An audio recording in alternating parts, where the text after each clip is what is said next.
ফেরেশতাদের কাবা বাইতুল মামুর ৭ আসমানের উপর। এটা কত বড় শোনেন। শুনেই বলেন প্রতিদিন এই আল বাইতুল মামুর ফেরেশতাদের মসজিদে ৭০,০০০ ফেরেশতা ইবাদতের জন্য চান্স পায়। একবার ঢুকে যে বের হয়ে যায় কিয়ামতের আগে দ্বিতীয়বার আর তারা চান্স পাবে না। ওইটা শেষ। এরপরে সিদরাতুল মুনতাহা সীমান্ত বৃক্ষ, এটা আরো বড়। ফেরেশতাদের জ্ঞান সীমানা ওইখানেই শেষ।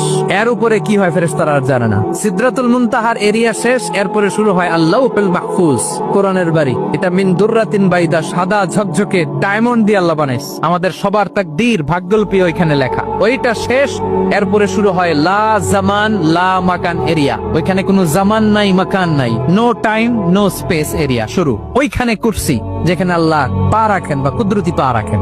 বড় রাজা বাদশারা সিংহাসনে বসে পা রাখে একটা টেবিলের উপর, শাহী টেবিল, ওইটার নাম কুরসি। আল্লাহ বলে ওয়াসিআ কুরসিয়ুহুস সামাওয়াত ওয়াল আরদ। আল্লাহর এই কুরসিটা এতক্ষণ যা বললাম এই সবগুলার চাইতেও বড়।